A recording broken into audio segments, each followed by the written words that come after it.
Welcome back to Mean Streets, the podcast where we investigate the best, worst, and forgotten movies of film noir and more. I am Luke Deckard. And I'm Matthew Booth. And we are your cinematic sleuths. Now it's time to crack another case.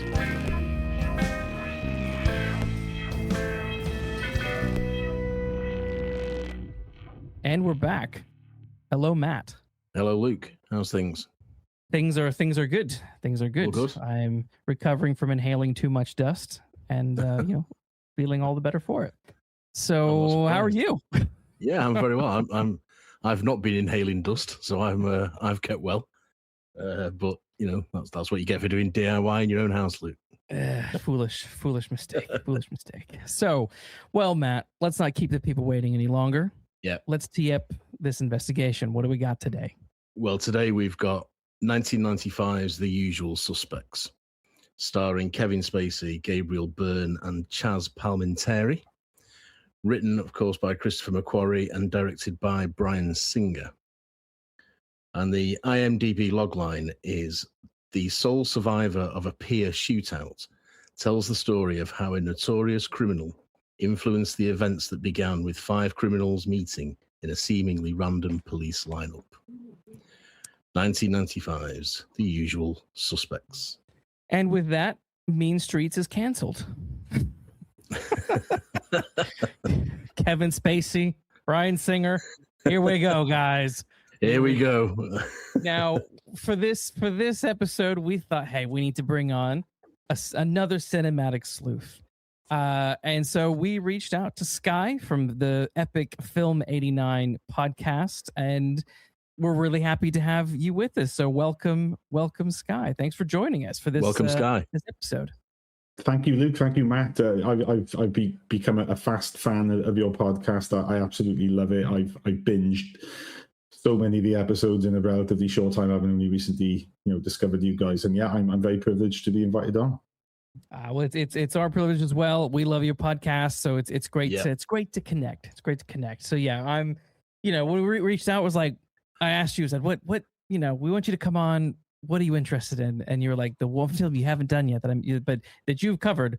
But you're like, The Usual Suspects. I was like, I've been wanting to do that for a while, but it's just one of those ones that just sort of hangs around the peripheral, but never actually gets picked. So I was glad that you picked it.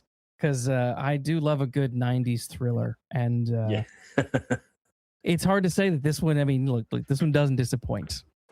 No. The creative team behind it might have some things that disappoint you, but the film itself doesn't disappoint. But we won't go into those things too much, but we can make plenty of jokes along the way. But let's talk about initial impressions of The Usual Suspects, that for some reason, some annoying reason, I keep wanting to call it The Unusual Suspects. And it just irritates the shit out of me that I do this. It's no one else's fault but my own. But so if I slip up throughout the episode, it's just a weird thing that's going on inside my brain. But Sky, we'll start with you. What was your first impression of seeing the Usual Suspects? Sure. Well, just to give a bit of context, I think I'm slightly younger than Matt. And a little bit older than you, Luke. So 1995, I've asked this question of myself several times on the podcast recently because we covered last year for the 30th anniversary 3 really big films from 95, the first of which was The Usual Suspects. We thought we'll tear the band off first and discuss the most problematic one. And then we did Heat, which was an episode that we've been waiting to do since the podcast began. And then we finished off the year with an episode on Seven, David Fincher's film. And that was a good episode. For whatever reason, bearing in mind, I was probably in 95, I think I was 19. Mm-hmm. I cannot think what I was doing in that year. I was probably far too wrapped up in girls and football and other stuff, and I clearly wasn't going to the cinema because 95 has become probably one of my favorite years in all of cinema. There's so many amazing films that were released that year, and every time I make a list of my favorite films from that year, when we're considering what episodes to do on the podcast, I've seen barely any of them in the cinema, so I don't know what I was doing. So there's every chance that the first time I saw Usual Suspects probably would have been early 96 on VHS. But around about that time, I was heavily into crime thrillers, gangster films. There was a short list of films which I was binge watching every couple of weeks on rotation. Films like Goodfellas, Casino, Raging Bull, so a load of Scorsese films, Mean Streets, and then films like Pulp Fiction, The Usual Suspects, Heat, pretty much on rotation. All I can recall is the first time I ever saw The Usual Suspect, I was just completely blown away by the film. the big twist obviously being, one big selling point, but just the fact that it is such... I think it was probably about the fourth or fifth viewing where I actually could get my head around the plot, because every time I put the VHS tape back in, I would have to go over in my head, well, what exactly is the plot again? Because the plot is so complex. Unlike some of those films I mentioned, like Heat, like Casino, like Seven, which are, they are fairly straightforward. Even though The Usual Suspects has not got like that fractured narrative like Pulp Fiction, the plot itself is so kind of, I don't want to say convoluted because that kind of sounds negative, but it's so complex that my brain can't retain what the plot is every time. And now I've seen it about maybe 20 times or so. It's there ingrained in my psyche. But yeah, I was blown away. I thought the performances were superb, the editing, just everything about the film. Bearing in mind, I was only like 19 then, so I was I wouldn't have called myself a cinephile, but I was certainly someone who had been sort of well into film for at least maybe 5 or 6 years. But yeah, it was a film that I loved from day one, and I've loved every day since. The one caveat being that for a period, the film did kind of become difficult to talk about without sort of wondering, am I going to kind of be seen as controversial by highlighting my love of this film? But as I've got older and tried to separate the art from the artist, and it was something we had to cover when we covered the film last year. And there's no easy way of discussing the issues with one of the main stars and the director, but I don't think that should take away from the fact the film being a collaborative effort. And The Usual Suspects was a film made by hundreds of people, and a film with a superb script by Christopher McQuarrie. I don't think we should sort of cancel the film or lock it away in a vault just because of the wrongdoings of two of the people involved. Yeah, no, I actually fully agree with that, because it is, like I said, it's like I said, there will be jokes made along the way, I think, but I think it is really important to emphasize that yes, it's it's one of those funny things where like there are times when like we can use James Gunn as an example, but in a way that's not going to be about him being a pervert, because he's not, I guess. I don't know. But like everyone talks about James Gunn's DC universe. It's like, well, it's not, he's not even the full guy in charge. He's just one of two guys. And then like, it's not James Gunn's Supergirl. It's someone else's film. And he's just the guy running the thing.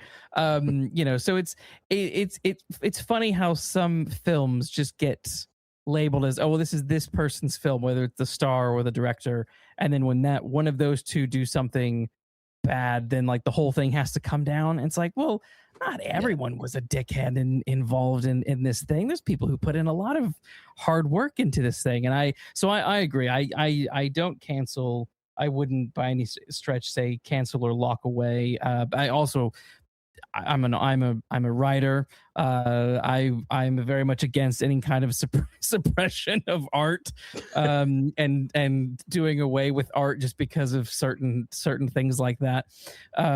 Because there's more than one person involved in this kind of stuff, and it's important to have. Now I am fine with like, look, am I going to go watch a new Kevin Spacey film or show? Probably not. Am I going to go see a new Bryan Singer film if he ever gets one again? Probably not. Am I going to rewatch X-Men 1 and 2? Shit, yes. I'm definitely. Yeah. I mean, regular listeners know that Chinatown's one of my favorite films of all time, and yes, same. Talking about problematic directors, that you've got one there, but doesn't alter the fact that Chinatown is an absolutely superb piece of work. And another huge favorite of mine is Hitchcock, and he's a troublesome man as well, in many different ways. So I agree with both of you. I think, locking away the Usual Suspects because of one of its stars and its director being what they are, I think it's not the right way to go, put it that way. Yeah. I'm not a big censorship fan generally, and I think this is, it's not censorship, but it's in the similar vein to that I just think it's pointless to say you can't watch The Usual Suspects because two of them involved in it are problematic. It's all you're doing is missing out if that's the way you feel by not watching this film. So yeah. So that's all that stuff out of the way. That's all that stuff out of the way. Matt, what was your initial impression of The Usual Suspects? Well, 1995, I was 21 and at university and enjoying myself immensely. So I don't remember seeing this at the cinema. I don't think I did. I think I was enjoying myself too much to go to the cinema at this particular time. But the first time I remember vividly, that really sticks in my mind watching it is, like Sky said, on VHS. So it'll probably have been the next year. And I watched it with my brother. We watched it in my mum and dad's house in the living room with the curtains shut, broad daylight, with the curtains shut. Put the film on. We watched it. The end credits rolled, and I remember vividly looking at each other, rewinding it, and watching it all over again because we couldn't quite believe what had happened. And then, at the end of that second watch, saying, "What?" Still saying, "Do you get it?" And talking about it for the rest of the day. It was one of those films. And again, I must have watched this film 20 or 30 times since. I think it's a great piece of work. But it was one of those where the ending wasn't spoiled. There was a period of people saying things like, "Oh, you'll like this film. There's a great twist at the end." So that spoiled The Sixth Sense for me because I could see that twist coming a mile off because somebody had already alerted me to the fact there was a twist. That somehow didn't happen with The Usual Suspects. So when this twist happened, I was gobsmacked. There you go. Well, I know I think I've seen it in the past at some point. But I don't remember when. Like I've seen, it was one of those things where it was almost like watching it for the first time when I watched it the other day, because I was talking about it with my wife. She's like, "We watched it." I was like, "I don't think we did, but maybe we did." So I have this weird blank. I had this weird blank spot in my memory about when I watched it the first time. And so it was really fun to just go back to it because this is not one that I've watched you guys have watched it multiple times. I definitely have not, which is why I was keen to go back and revisit it for this. So going back to it with almost no memory of it was fantastic because it was almost like a fresh go. But there were things I was picking up and I sort of, and this is why I'm like, some things have retained because I knew that Kevin Spacey was the bad guy. I was like, oh yeah, he's the guy who shoots the guy at the end. So it's like somewhere in the past, it had stuck in there somewhere. But that being said, you got, Matt, you said you instantly rewound it and rewatched it. No matter knowing the ending or not, this thing is so good. Yeah. The acting is so good. Sky, as you said, the editing. I made lots of notes about the editing along the way. This is just, it's an hour and 46 minutes. Every scene is just perfectly finely tuned. You're at first you're a little bit sort of jarred by the non-linear aspect of the film, but I think you find your feet pretty quickly with it, and in a way that I would say maybe like a Christopher Nolan film is tries to do this. I think this sort of succeeds where maybe certain Nolan films don't necessarily succeed on their non-linear confusing approach. So this one is really quite, I would say, quite masterfully done. As you're being pulled along with this mystery and you're watching Verbal get be interviewed in different points in time, while at the same time the Chicken Man is waiting for this sketch to get done, and you're just like, who's the face going to be? Who's the face going to be? Who's the face going to be? Yeah. It's just the way I just love the way it builds its tension, and it doesn't do it without. There's no gimmick, right? There's no sort of like false sense of okay, well, this is a really cheap gag that we can kind of jump scare them with, or this is just excellent. And I was just having a whale of a time rewatching it. Yeah, one of the reasons that my brother and I watched it again straight after we'd watched it for the first time was because he was convinced that it had been a cheat ending.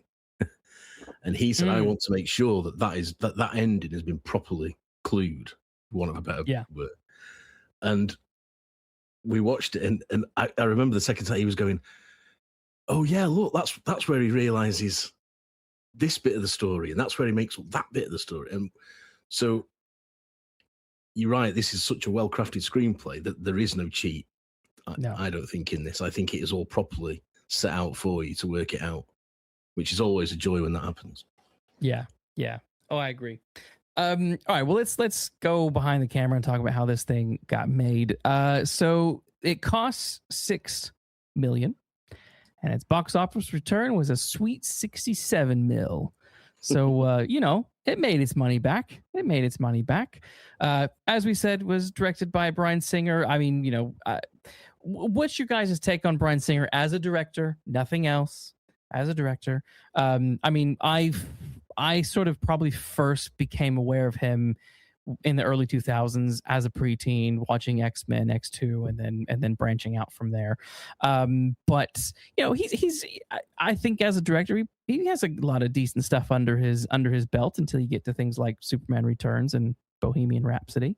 But what's your guys' take? Sky, we'll start with you. What's your take on Bryan Singer? I think he's a director that peaked early. I certainly think, without doubt, for me, The Usual Suspects is his best film. I think he kind of yo-yoed quite a bit. So you've got 95. He did this. When was Act Pupil? That was 98. Oh, 98. Yeah, 98. Which is again, still a really solid film. Look, I'm a huge, lover of comic book films, and 2000s X-Men. A lot of people could argue that kick-started the resurgence in comic book films. I would argue maybe The Blade did it 2 years before that. But to me, the original X-Men, whilst that's a film that could be credited for just being, adapting X-Men into a film and doing it as successfully as that, he deserves all the credit for it. But to me, the film has got some issues. And in terms of direction, there are little moments in that film, like that line of dialogue between Storm and Toad, the one about, it's one of the worst lines of dialogue I've ever heard in a film. At what point did he look at the script and think, oh yeah, that's a really good line, we'll put that in the film, and then continue through and allow that to be in there? Because when I think of poor lines of dialogue, I always think back to that. But then, what was it? 3 years later, X-Men 2 was just that, that film was just absolutely phenomenal. Exactly. And, and I also think that he hit this, he regained a similar stride there with X-Men Days of Future Past, which was, several years later. But like you, Luke, I'm not a fan of Superman Returns. I like it more than the most recent Superman film. But again, I think, and Kevin Spacey was so good in that film. He really irritated me in Superman Returns. And I just, I thought that it was a very overblown performance. I'll always be, loyal to Richard Donner's original films with Christopher Reeve and Gene Hackman. But he kind of is very much up and down. And didn't he do X-Men Apocalypse? Yeah, I wasn't going to mention it. Now, being a lifelong X-Men fan, and Apocalypse being like one of my all-time favorite comic book villains, when that film was announced, I was like, well, look, this has to be, just everything I've ever wanted in the comic book film. And he just, it was not a good film at all. So he's directed one of my favorite comic book films in X-Men 2, and I guess you could add Days of Future Past to that as well. And one of my all-time favorite films, not to give you away my verdict too early, but The Usual Suspects is there, certainly in maybe my top 20, top 30 favorite films of all time.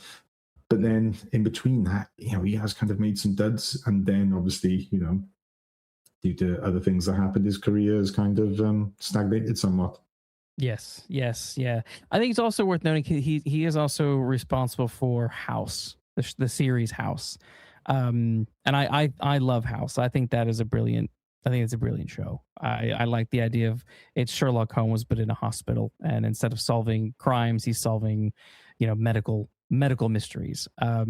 So yeah, but I think yo-yoing is one of the best ways to describe it, because you have something like the Usual Suspects, fantastic. I agree, X-Men 1 is not the strongest. It's good, but it's not the strongest. But X-Men 2, Days of Future Past, The Usual Suspects, then things like House, it's like you can see the creative I guess genius that he kind of possesses, but then he just goes off and does weird ass shit that just doesn't land whatsoever. And it's interesting because I remember listening to another podcast a while back, just about X-Men First Class, and they were talking to the writers of that film and who had some insight into X-Men 3, and obviously that other director of X-Men 3, Brett Ratner, another shithead, took a lot of flack for that film being so bad. However, the writers were saying, well, actually that is literally the film that Bryan Singer was prepping to direct when he left to go do Superman. So there's not that much difference between what was being laid down with. So it's like, in the way that, X-Men 1 is good, X-Men 2 is phenomenal, X-Men 3 sucks. Futures, First Class was good. Days of Future Past that he comes back to was really good, but then he sucks again with Apocalypse. So it's like you can't rely on him to be consistent in the way other directors in the past can. But the one thing he is consistent on is he does consistently work with John Ottman as both composer and editor. And I think sometimes that might be one of the strongest components to his creativity is I think Ottman is a very good composer, and I think he does really well in the editing chair, making these things that might not work so well. At least, I don't like Superman Returns, but it's not when it's doing something fun. Like you can feel it in the editing. I think I think that the plane sequence, stuff like that, I'm like, this is like a Star Wars situation where it's like, this isn't George Lucas. This is the editing base. So making this more, pulling me in more than Singer. But I don't know. What do you think, Matt? What's your take? Yeah, well, I've very little to add to that. I think yo-yo is the right phrase. When you look at Singer's filmography, those are the only credits that stand out to me. So I am a fan of the first X-Men film. Not as good as X2, obviously, but I think it's a solid start to what became a franchise. And I think Sky's right. I think Blade sort of set the wheels in motion, but it was X-Men that got those wheels up to speed, for what came later. I'm not a big fan of Superman Returns. Long time since I've watched it, but I remember being pretty underwhelmed, apart from that plane sequence. So it's like, he seems to be one of those directors for me that when he's good, he can be really good, but when he's mediocre, he's really badly mediocre, Yeah. And I think he's at his best in this film, in The Usual Suspects. And I agree about the editing. I think certainly in The Usual Suspects, the editing is easily one of the reasons that this film succeeds so well. Yes. Especially in the late on in the film, the sequence where can't remember his name, the detective who's interviewing him. What's he called? Dave Coulion. Coulion, yeah. When he's making the case that Keaton is Kaiser Soze, the way that reconstruction of events he's edited, is brilliant. Really good, and I think that's purely down to Ottman. It's a really good, convincing false solution, to the whole thing that's going on. Yeah, it is. It is. And of course, at this point in time, Chris McQuarrie is he's also in Singer's kind of camp, and they kind of collaborate a little bit, which is very interesting. You don't really ever think about these two guys in the same kind of in the same camp, but in the mid 90s, there they were. And it's I don't know. To me, it's just interesting to look back and think, okay, this is the guy who did Jack Reacher, directed Jack Reacher, did two of the best Mission Impossible films, and then two of the worst. Is that fair to say? I hate Dead Reckoning and I hate Final Reckoning, but I think Rogue Nation and Fallout are amazing. But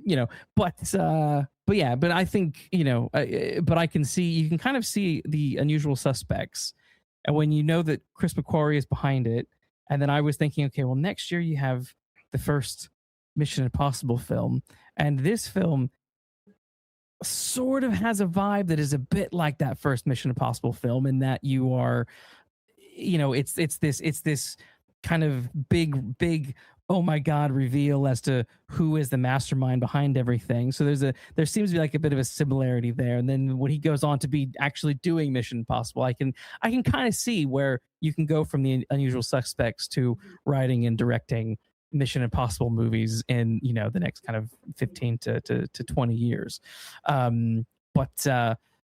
But yeah, no. So I think McQuarrie was. I think his script it also needs to be sort of highlighted, because Ottman's editing is fantastic, but I think the script itself also needs to be, that needs to be highlighted, because I think without those two things, because he did win. He won the Academy Award for best screenplay, best writing for original screenplay, and I think, damn, that is deserved. That is deserved. Which apparently it's definitely deserved. Apparently he worked at a detective agency or something like that, and part of his idea for the whole board, the kind of pin board where Verbal gets all of his story ideas, as he was from sitting in front of one and seeing that, which I found it so fun. I found it so fun, so fascinating. Yeah, this is something I wanted to ask you guys, because Steve Amos, one of the co-founders of Film 89, he's a published author as well. He's written several books of fiction, and as you guys have. The only thing I've ever written is maybe 50 or 60 pieces on film for the website, of varying lengths, which are all pretty much film criticism. I cannot and will not ever be able to write fiction. It's just something I can't do. But I'd like to think that I know what a good story is, and what completely baffles me and what I just cannot get my head around is how efficient the story is for the Usual Suspects, how razor sharp the script is. I don't think there's a wasted line of dialogue. 1 hour 46 minutes. It never ceases to amaze me how compact this story is, and the film finishes, and I'm almost gasping for breath, thinking, I either want to rewatch it or I want more. And given the fact that you guys are authors, this is surely just lightning in a bottle. It's got to be you don't get scripts like this just coming through Hollywood. If we had one a year, that would be amazing. Yeah. So as we're talking, I'm in the process of plotting my next book, and I'm having a real struggle with it. And I watched this thinking, I wish I could plot like this. I wish I could make something as magical as this. As seemingly easy. As McQuarrie seems to make it. 'Cause I'm sure it wasn't easy. And didn't it just come from? I think he saw an article in a magazine, and the title of the article was "The Usual Suspects." I don't even think he ever made the connection to the line from Casablanca. And from that, then he had an idea of 5 guys in a lineup, and I think the original tagline was "You can all go to hell." That's right. The later tagline was 5 guys, 1 lineup, no coincidence. That all came later. But the image he had was what became the poster. Pretty much. And I think if going back to another film that you guys have covered and we have as well, is The Terminator, and that was born from James Cameron fever dream in Rome when he had I think he had the bout of the flu, and he had this dream about this sort of skeleton robot with a kitchen knife dragging itself across the floor because it had been cut in half, and he kind of woke out of this dream and he kind of jotted notes, and that's how The Terminator was born. So he says, but the fact that such a complex story came from this little pearl of an idea, but I guess maybe that's how every story is born. Yeah. Well, whether it's the thing is, they always they say writing is rewriting, and that is really true. You don't ever, any writer who says they just sat down and they did it and this was it, like, I don't believe that. I don't believe that either. People say, oh, so and so they had this whole thing planned for the very beginning. I'm like, shut up. No, they didn't. It came with time. Because if this is true, I'm not sure, but I read that he wrote like 9 or 10 drafts for this before they were happy with it. The impressive thing was that he did it over like a 6-month period or something like that. I'm like, geez, if I wish I could write that fast. But yeah, so I think that's the trick with this stuff is that, and this is why I get so baffled when certain films go into production before there's a fucking like script done. Like, what are you doing? I think Pirates of the Caribbean 2 and 3. You think of James Bond. What was that shitty one? Quantum of Solace. Like, why? What do you? Why? Like, this is ridiculous. This is why when people talk about these current Marvel movies and they're like, oh, I've only read like a couple of pages. I'm like, how are you all not reading a script and understanding the full context of a story? Like, this is insane. This is insane to me. Whereas this was McQuarrie and Singer, really nailing something down that they wanted to do based on this. I like you said, I love it. This tiny little nugget, this idea of a poster, this idea of I was sitting in this room and that this was the corkboard or the whiteboard, and that's we're gonna go with that. Like, and just how this thing unfolds from that, but also taking inspiration from other sources out there. There's hints of other films and stuff going on. It's been, I think even Bryan Singer sort of talked about it in the guise of like similar to Double Indemnity and a little bit of Citizen Kane-esque of being kind of non-linear and things like that. So it's just sort of it's quite fun to just pool all these influences into something, and then when it works and it comes across as original and not derivative, that is the lightning in the bottle situation, And I think it definitely is incredible success with this on the writing side. Yeah, it is. I mean, it's a watertight script. It's a watertight script, and I agree with what Sky said about the fact it's only an hour and 46 minutes. I crave films these days that have got a runtime of an hour and 45 minutes. Instead of like 3 hours or whatever it is that we seem unable to tell a story in less time. And it does so much within that time. It does so much within that time, and it's so cleanly done. I'm so glad you've said that, because we say often on the podcast about the fact that we lament the death of the 90-minute film. And just this week now in half term, I finally caved to my second youngest child, who's been nagging me to take him to see Avatar 3. Oh my God, I'm so sorry. Yeah, I know. 3 hours, 17 minutes. And it's not a film. It's not a film that I find torturous or unpleasant, or there was a level of engagement. But with that last hour, I was genuinely thinking, "Oh, please, someone set off a fire alarm or something, because this is never going to end." Does that story need to be over 3 hours long? No, none of them do. Over Christmas, my wife and I were torturing ourselves by watching bad movies, and we tried to watch Avatar 2, and we got all the way through until there was about 40 minutes left, and that's where we left it. And we've we're now in February. This episode's gonna come out in several months from now. So yeah, I guarantee that we will have not have finished it We will have not have finished it because it's just not gonna happen. No. Yeah. Oh, I can't wait to talk about Avatar. We'll talk about Avatar on Cinema Sleuths, wherever you get your podcast.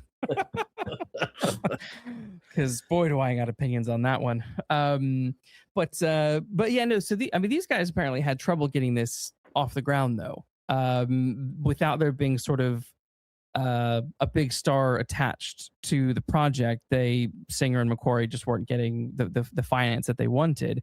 But what they did sort of had in the background was Kevin Spacey. So apparently Spacey met Singer during the release of Public Access, his first major film, and Spacey was like, I want to be in whatever project you guys do next, which then happened to be this.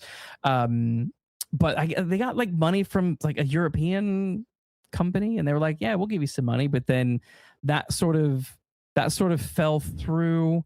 But then by that point, they had people on board that then got people interested, to properly finance the movie, which then goes to show that one of the main reasons, if my understanding is right, is that they just weren't sold that these two guys could be like that they could actually pull it off.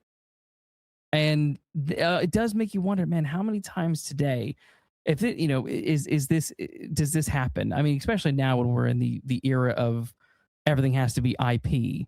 Like, how many awesome artists and could be, the next whatever, Spielberg, whatever the hell, aren't getting their shot because Netflix isn't going to take a risk on something original because they need to produce, I don't know, whatever the fuck they want to produce. But yeah, so it's interesting. These guys were kind of also going, this has kind of always been a little bit of a problem, but I have to applaud them, and I'm glad that they were able to kind of push through and get this thing made, because it's hard to get good stuff made, and just generally. Yeah, I think that, the more time goes on and the more, I look at modern cinema and what it is, I really do look back at the 90s as a decade and just think, I don't think we realized how good we had it.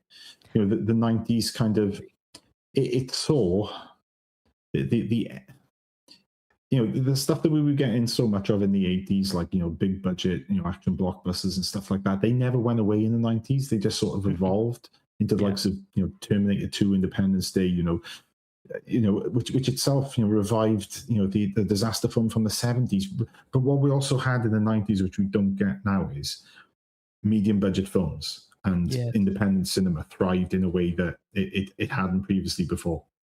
And, there would have been pressure on studios in 1995 to find the next Reservoir Dogs, to find the next True Romance, Pulp Fiction, whatever it may be. So I think there was far more of a chance of something like this getting made then than it would now, because if it was going to be $6 million adjusted for inflation is in 2026, I don't know, but this film now would not get into the cinemas. It would end up on a streaming platform, which makes it all the more miraculous that if you just go back to maybe 2019 and look at the Safdie Brothers Uncut Gems, a film that was of a similar sort of budget and level of storytelling, didn't involve flash special effects or anything like that, yet that film got a cinema release. And I think that 2019 I think is maybe one of the last great years of cinema before we went into this, like you say, Luke, everything has to be IP. It has to be all homogenized, and what can we make here and throw $200 million at and turn it into a franchise? Or by the way, it has to be at least 2.25 hours. I just think the 90s gave us, and it did give us a lot of crap. It really did.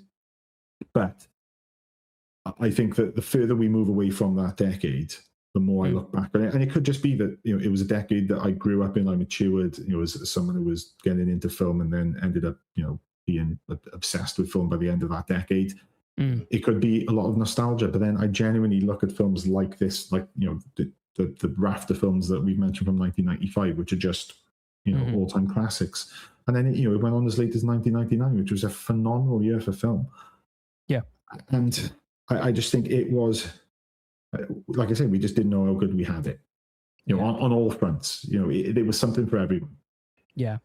No, yeah, it's hard to like. I can see people like, oh, you separate the nostalgia from it, but no, I do think there's something to it because we've over the last like several years, a lot of the times when we're rewatching stuff from either 2000s, 90s, 80s, 70s, and of course with Mean Streets, where I'm watching stuff from 40s, 50s, so on, and you just come across a level of quality, a level of authenticity behind certain things. You're just like, wow, we don't get that anymore. Like loads of times I mentioned the show Spencer for Hire, the Robert Urich series that ran in the 80s in the US, and it was a massive hit, canceled before it really needed to be, and there was a big outcry, and they ended up bringing it back for some TV movies that weren't very good, unfortunately. But we watched that, and like the way it sort of like tackles and handles like problems of the time is leaps and bounds more nuanced and interesting than the way certain things are handled now. And I think we were quite surprised, Matt, weren't we, when we watched oh shit, what was the Austin Butler film? Why has it gone out of my head? Caught Stealing. Yeah, that absolutely. We said, which is set in the 90s. I think written around that time. The novel it was. The novel, yeah. But that's I think we said in that interview or in that discussion that this was like one of the best movies the 90s never made. We did, we did. Because it would have been an absolute hit. I don't know if you've seen that, but I would like go check out Caught Stealing. Genuinely shocked that was even in cinemas, because it is a 90s movie that somehow they managed to get to the big screen. Yeah, don't get me wrong. Don't want to be too jaded and cynical about how things are now. When we do get the occasional gem, pardon the pun, with films like Uncut Gems and Caught Stealing and a lot of others, but it's again, rare. It's rare. Yeah, but they're never the big sort of tentpole films these days. They're always the ones that kind of come in under the radar, and unfortunately are not seen by anywhere near enough people. So just think 1995. You could have walked out of the cinema having seen The Usual Suspects, and you could have gone right back in and watched a film like Seven or Casino or even Las Vegas, Braveheart, yes, Toy Story. I mean, it had everything, but there was, these were the big films. These were the big films that we've been talked about at Oscar time, award season. But it wasn't a case of, I've never even heard of that, and people turning their nose up and saying, why is the Academy just honouring films that no one has seen? People had seen these films. At 19 years old, these were the films that my friends and I were talking about, kind of just with feverish excitement. Yes, we just don't get that anymore. And I think, as cinephiles being the age we are, I think we should be the gatekeepers now to sort of guide our children the right way. Like my son, who has just rudely interrupted this recording now. Fair play to him.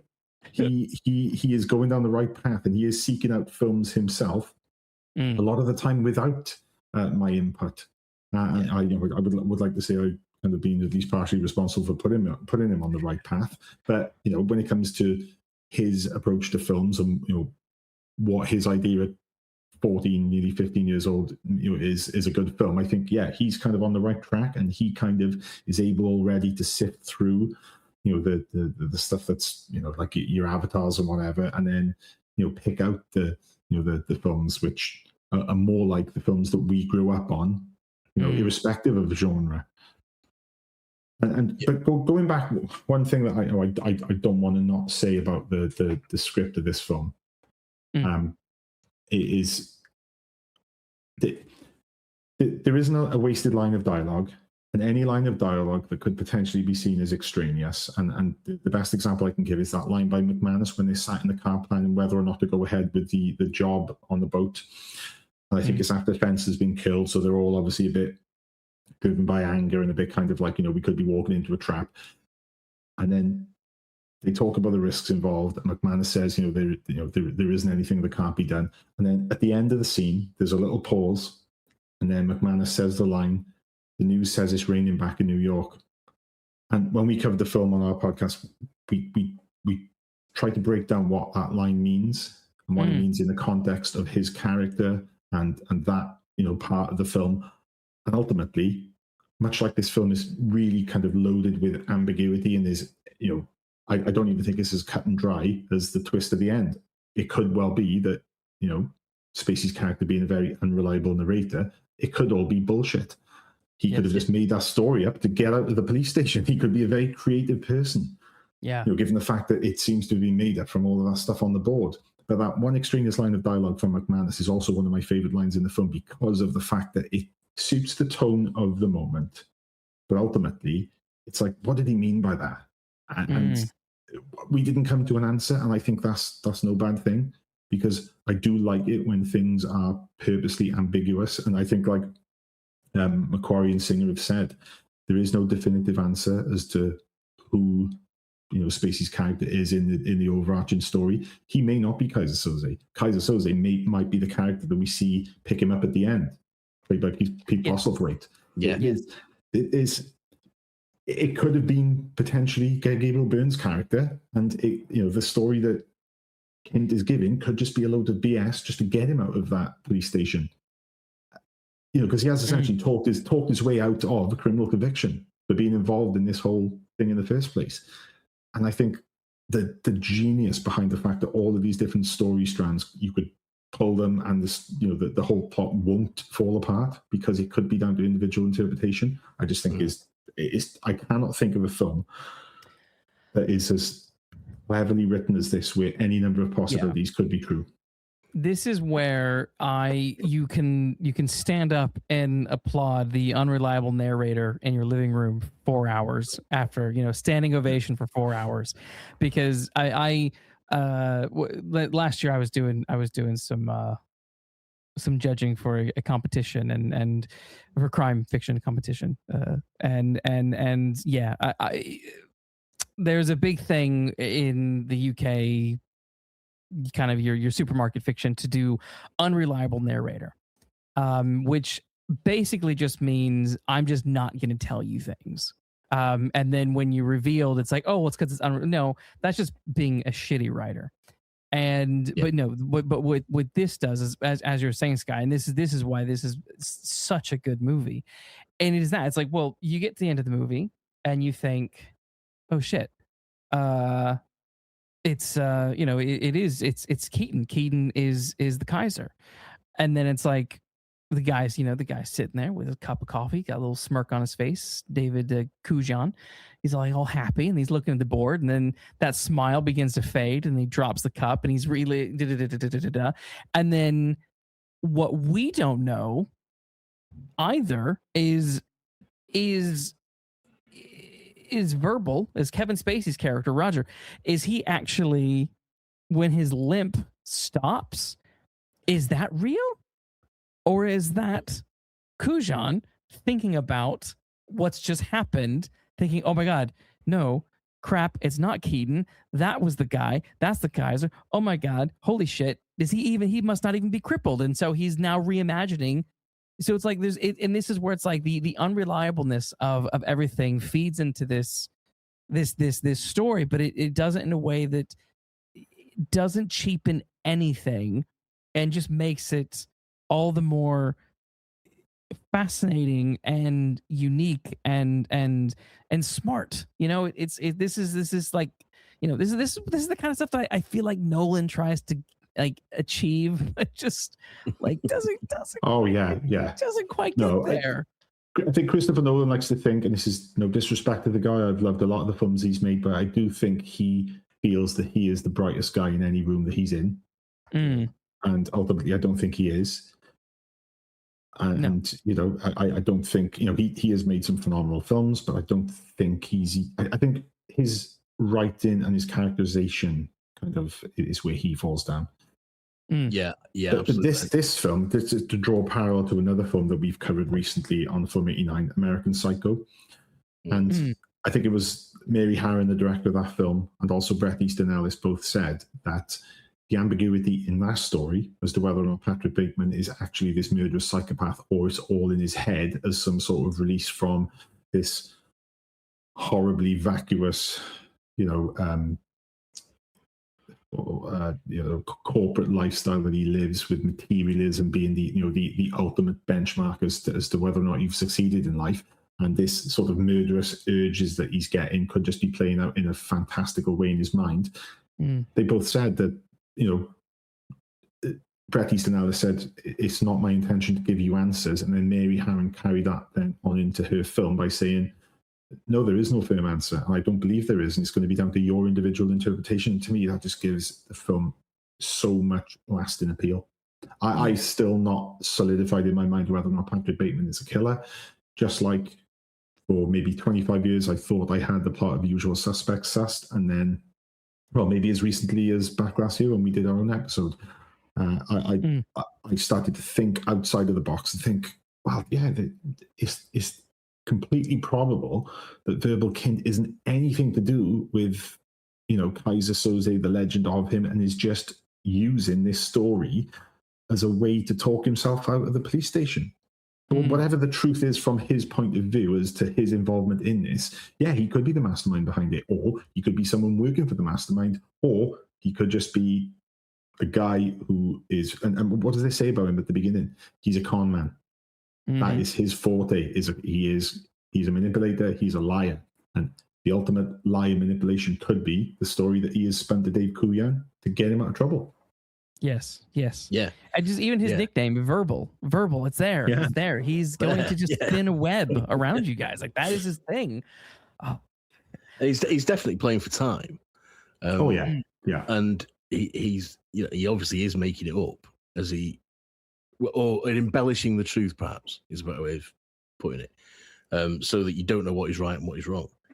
But I agree. I think the more I watch this film, the more I start, like you, Sky, the more I start to think, is he? Is it him? Because he's been arrested before. Verbal Kint has been arrested before. He says so. They've got charge sheets for him. Yeah, he's done time with Dean Keaton. He's done time with Dean Keaton. So is Kaiser Soze letting himself get caught all the time? Is Kaiser Soze just a fairy tale that the crooks tell their kids, like they say in the film, just as they say, you rat on your dad, and Kaiser Soze will get you, and that could just be what he is, and it could just be the fact that Kint has packaged this story in order to fool Dave Coulion. Well, that's right, yeah, because watching it this time round, I couldn't get out of my head the idea. Once this idea had come into my head, I couldn't shake it. And that is, Kaiser Soze, if he's real, has got this whole criminal empire working for him. And he himself goes and bees like a petty con man in America. Why does he do that when he doesn't need to? And this is the bit that, and when I start to think, come up with these alternative versions as to what the story might be, I then start to question myself, and I'm like, okay, then, but what about Dean Keaton? But then they never found Dean Keaton's body. Yeah.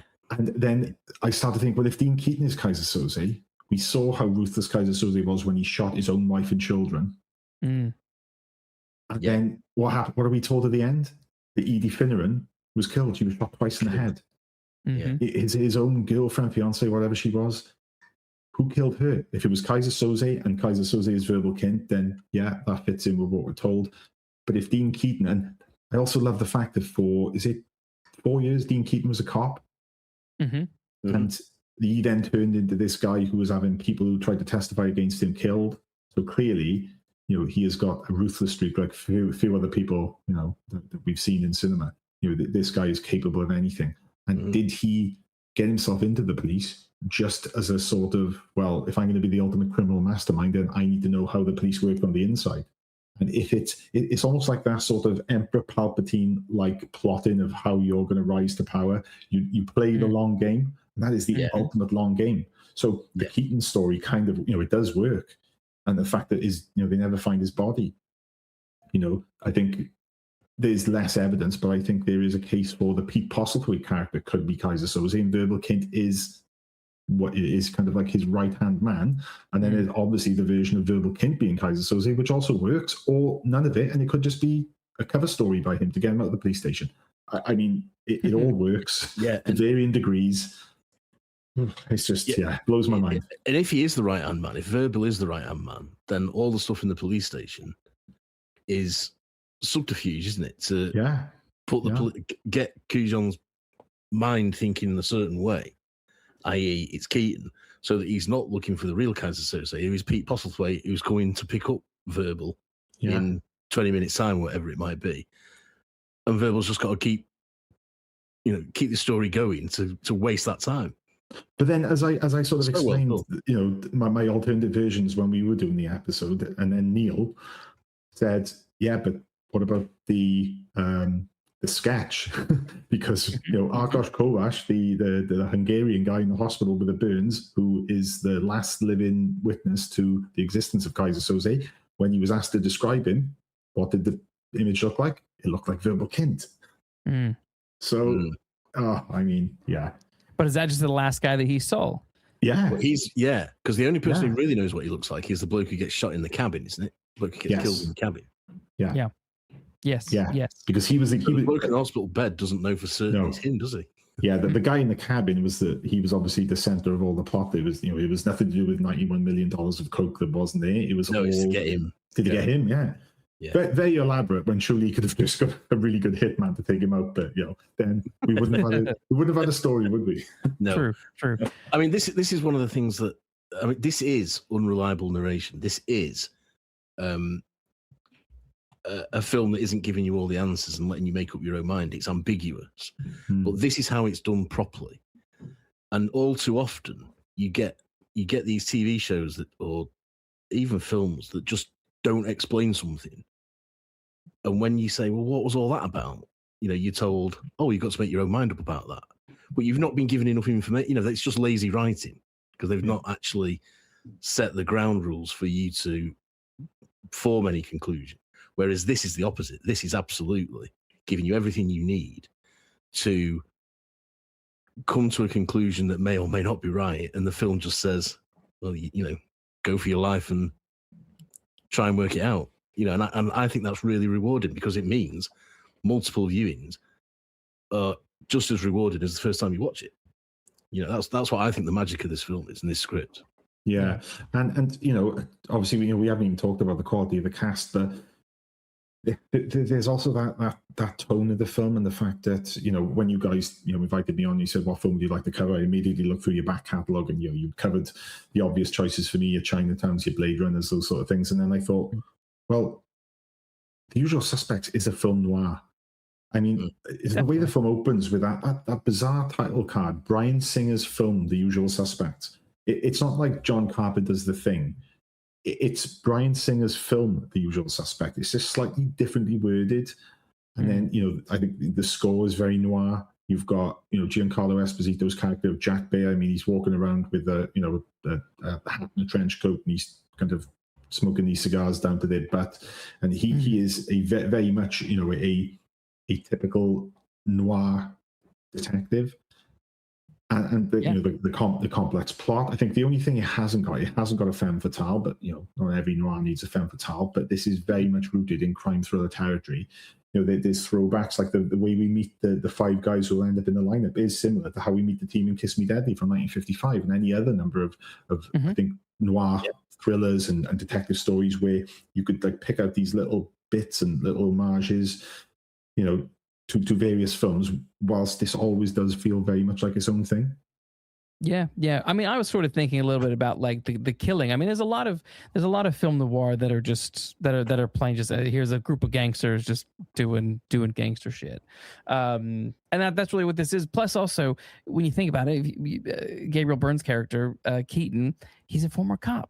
You've got your dirty cops, you've got your corruption, you've got your murder, you've got your mayhem, you might not have the femme fatale per se, but like I said, not every film noir necessarily needs to fulfill all of the tropes. No. Or neo noir needs to fulfill all of those tropes to be to be successful. Yeah, and you've got the New York's finest taxi service. I mean, that's a film noir subplot there straight away. Cops taking crooks offense goods. I mean, it's just the corruption is definitely all over this film. But I also think there's kind of like there's like a timeless quality to the film. There's nothing in the film that immediately grounds in any particular time. Obviously, but we're fairly confident this is taking place in the mid-90s. But even after the opening credits, the title card is San Pedro, California, last night. It isn't telling us exactly when this is taking place. Then you've got these characters turning up like Jack Bayer, who kind of he looks like he was taken from the 40s. It just I mean, that's another aspect of the film that has always stood out as being, very unique to this film. And then, the cast. I mean, where do you start with that cast? Well, we start with Benicio del Toro as a sort of as I was watching, I was like, why is he acting like Michael Jackson? I don't know why. But I was getting Michael Jackson vibes from him. I don't know if it was the way he had his eyebrows done or something, but there was something he reminded me of late 80s, early 90s Michael Jackson for some reason. I don't know why. But I think he's great in this. He's fantastic in this. Well, he knew, didn't he? He knew that his character was the most thinly written of the five, and he knew that he was going to get killed off halfway through the film. So I think he then purposely gave his character so many of these memorable quirks that he really did stand out in a short, the shorter period of time that he was on screen. Yeah. Because was it not his idea to make himself almost unintelligible? Yeah. For that very reason, that he knew that he was really just sort of a patsy almost. And that he was going to get killed off, so it doesn't really matter what he says.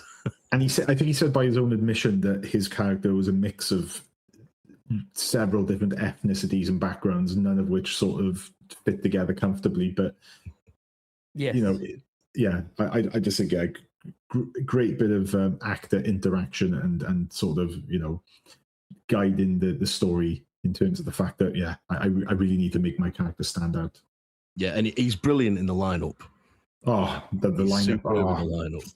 I mean, the making of documentaries, which are, I think they were on the original 2-disc DVD from back in the early 2000s. But there's a fantastic piece about the lineup where Bryan Singer was getting really sort of frustrated with the actors because they were just goofing around, and he said, "Look, guys, let's just go break for lunch."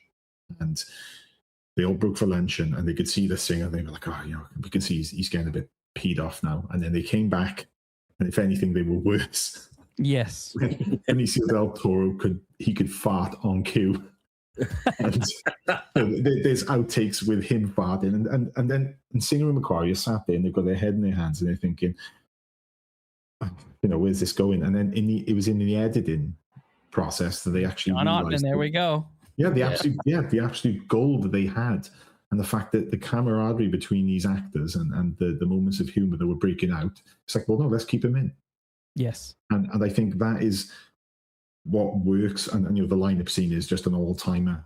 And little things something I'd never really noticed before. When it's got the long shot of the room that they're in, and you've got the police in the foreground, the actual frame, the window, is shaped as of the film's aspect ratio 2.35 to 1, which are those lineup windows shaped like that, or would they be taller just to allow for as much visibility of the people as possible, or is it just a cool little thing that Singer decided to do? I bet that's just a cool thing they decided to do. Yeah, but that's cool though. But it is cool. Yeah, it is. Yeah. No, that lineup scene, I love that. I think because I wanted to talk about that one as well because when you hear the behind the scenes of that scene and how frustrated they were getting, and also Bryan Singer's true colors were coming out at that point. We know quite famously that he's a bit of an asshole on set. But when you look at how Ottman was able to take these scenes and edit this together, like when they are goofing around, it doesn't feel inauthentic. It feels like they're still in character. Like there are moments in, say, like the U.S. office where they kept a moment that wasn't scripted, but also didn't quite feel like the character. There's a famous scene where in an episode where at the beginning of the episode Jim dresses up like Dwight and acts exactly like Dwight, and then at the end of the episode the sting is that Dwight comes in dressed just as Jim, and they have a little bit of a back and forth, and Jim says something and then Dwight responds and goes, a little comment or something, trying to imitate something that like Jim would say. But the thing is, Jim would never say that. And that was just Rainn Wilson breaking character. But they kept it in the episode.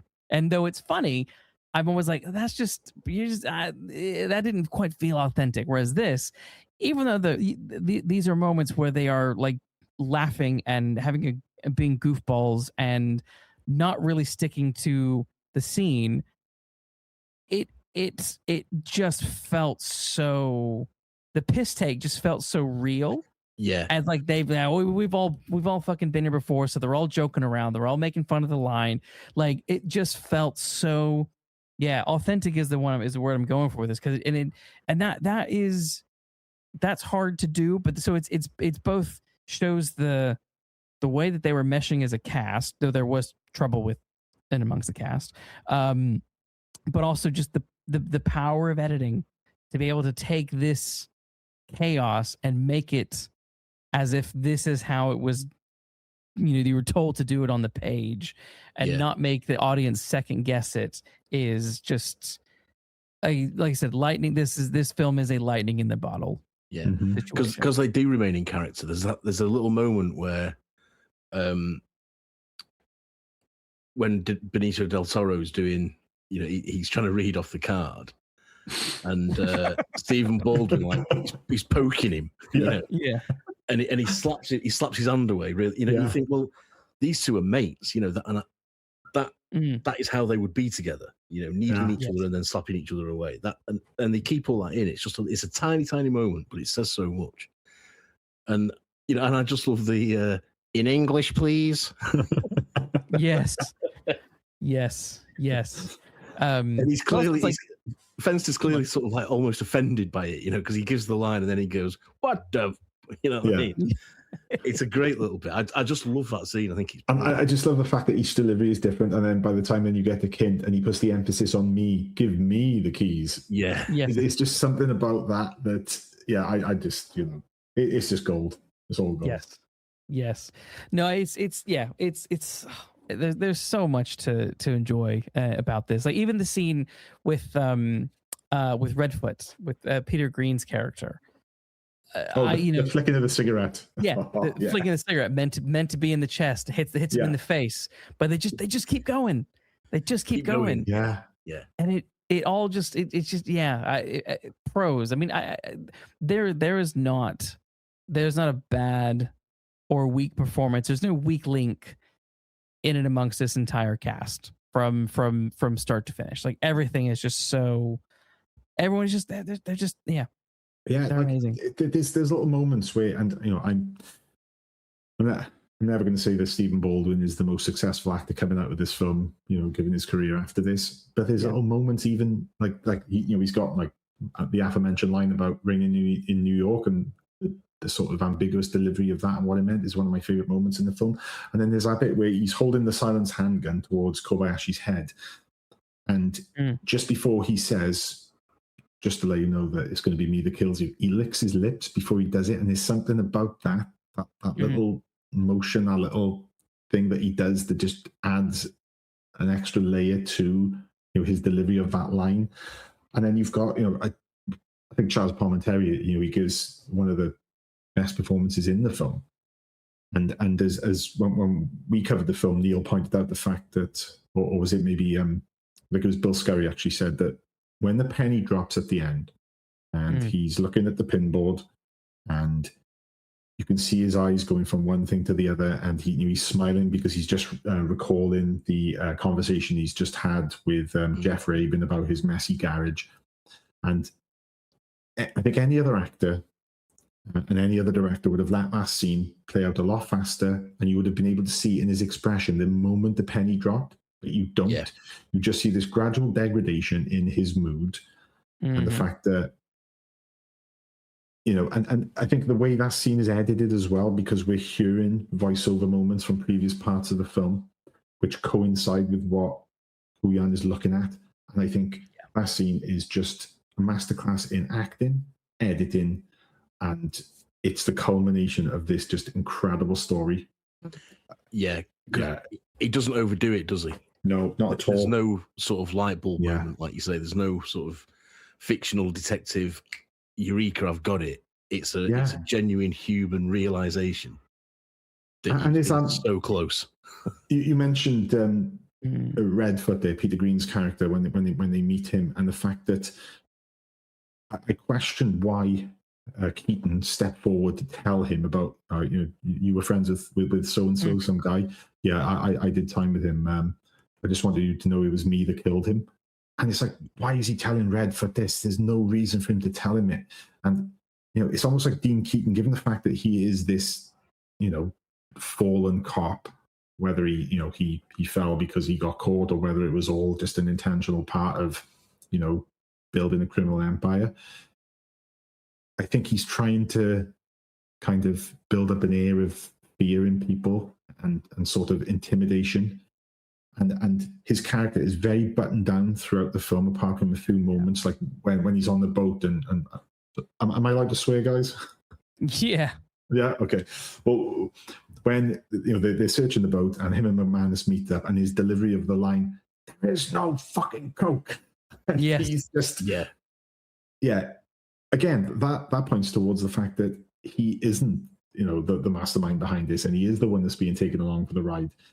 But it's just the little moments where the anger does come through.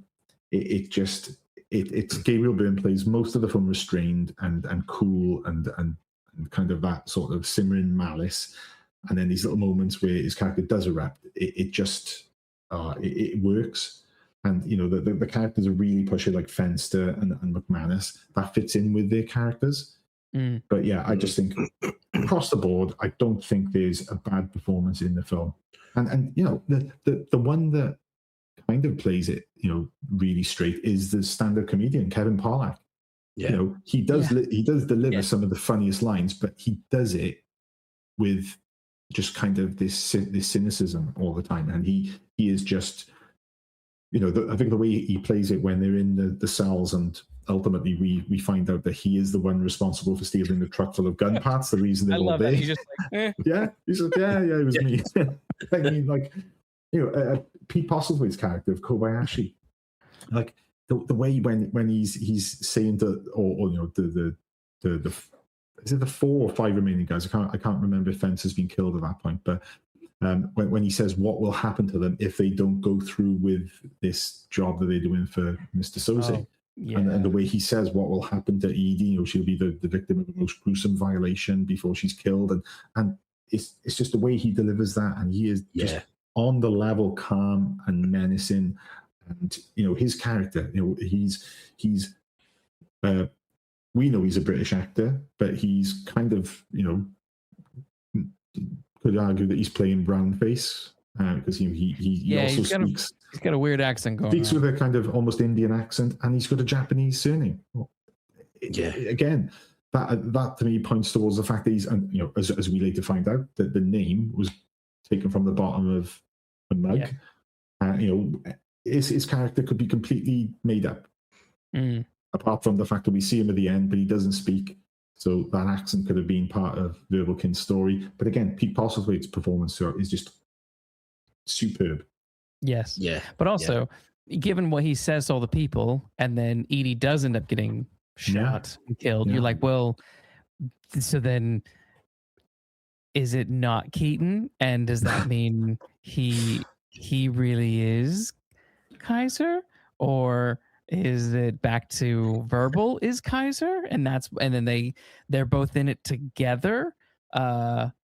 Because if there is no coke on the boat, where is the coke? Because there's that scene where after Todd Hockney, Kevin Pollak's character, dies, and Kevin Spacey's character, Verbal, is trying to get in the van that has all that money and has stuff in it, and he wants to get away, but then is thwarted from being able to do so in that moment, which then made me think, what is your plan here, Verbal? What are you doing right now? Where, what's going on? But we will never have an answer to that, and that's part of the fun this puzzle. You know, is you never really gonna know, but it made me think, huh? And then when then when Kobayashi turned up at the end, it made me think, oh, maybe these two have been in on it together the whole time. But then you just don't know. You just don't know, and I love it. And I love it. And again, another little anecdote that was on the the sort of behind the scenes stuff on the Blu-ray and DVD or whatever, is when it points to the quality of Singer's direction, is when Stephen Baldwin first met with Singer. He'd read the script, he was signed on, and they were having their first sort of sit down and discussion about the character. And Stephen Baldwin said, "Look, I want, I've thought about the background of my character. I want him to be from this, from here. I want him to talk like this. These are the sort of, jobs he's been doing. Obviously he runs with Fenster. He's this, that, whatever." And he was kind of laying out the background of the character and telling Singer how he intended to play him. And Singer then was like, "Okay, yeah, that's great. Are you finished now?"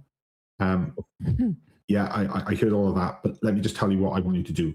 I want you to do whatever I tell you to do and play the character exactly how I tell you to play him. And as Stephen Baldwin is regaling the person interviewing him about this, he says, "That was exactly what I wanted. I'd been on several films before this where the directors didn't really know where they were going. So anticipating that was the case here, I went into that meeting with that frame of mind. He immediately put me in my place in a way that I welcomed."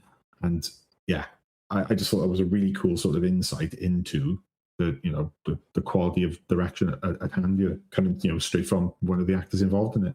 Yeah, and I think you can see that in other Singer films. I think when he really knows what he wants, he really gets it. And I think you can use like X-Men 2 as an example of that, or Days of Future Past. Like when he knows what these characters need to be doing, you then get these icon. I mean, there's a reason why. I mean, you think about it's X-Men 1, but that's the first interaction between Xavier and Magneto. After that Senate hearing, that's an iconic moment in comic book movie, history. Like that, those two, I'm looking for hope. Well, I'll bring you hope. Just don't get in my way. Like, fuck. Like, he just fucking nails it with like he knows how to get there are these scenes that he just knows how to just nail, to get not just the actors to do what he wants, but to keep the framing interesting, to keep everything alive in a way that just sticks in your mind. Which is why I'm always very positive about for example, those original X-Men films, because I think they've lived in my brain far more than most of the MCU has. And this will live in my brain far longer than, I don't know, Inception ever will. Because there's just so much more going on just across the board. It is actually complex as opposed to superficially complex. And the other thing about that is that very often, like films like Inception, they're very self-important to me. They're sort of eager to tell you how clever they are and wear that cleverness on their sleeve, whereas this does it with such panache and like throwaway. It's almost like a throwaway genius, because it knows how clever it is, so it doesn't need to broadcast it. It lets it speak for itself. Absolutely, yeah. I wouldn't even say I think Inception is the biggest or the best example of where Nolan's fallen down in terms of that sort of approach to storytelling. I'd say that ultimately Tenet is probably the worst example because, I've never seen Tenet. Yeah. I couldn't do it. So I can't, that's why I don't mention it. And Interstellar is a film that is beloved by so many people. And, I will put my hand up and I will give credit to so much of what that film does incredibly well, but I will also have to point out some of the plot elements that just don't hold up to scrutiny. And I mean, even kind of the most basic scrutiny. And then there's, and this is a film that we covered on the podcast. We did a 2.5+ hour audio commentary on The Dark Knight. And as much as we spent most of the time singing our film's praises, we did have to point out a lot of the plot elements that simply didn't make any sense. And if I was there involved in that production, I would have to pull Christopher Nolan aside and say, "Chris, this part of the plot here, this bit with trying to remove a fingerprint from a bullet that's been fired from a gun into a brick wall. Have you got any idea how fingerprints work? How the fact that it's just the oil on your skin, and it wouldn't survive being shot down a rifle barrel of a gun that also gets superheated, and then it wouldn't happen, Christopher. It wouldn't happen in Star Trek. So, but again, I think he was a director who was allowed to get away with that sort of no. This is just a very cool idea, and you will accept it. Whereas this film, I've spent hours upon hours upon hours of conversations with friends, and on this podcast, on our own podcast, as we've done tonight, guys. And if our job tonight is to be sleuths and to work out the plot of this film and who Kaiser Soze is, then we have failed miserably. But I think that is part of the beauty of this film. It is part of the beauty of this film. Yes, I think that we put it under the closest scrutiny, and we have to put our hands up and say, Your Worship, we have, or Your Honor, we have no case. You got to check this one out and let them walk free, because it's so convoluted, but in a good way.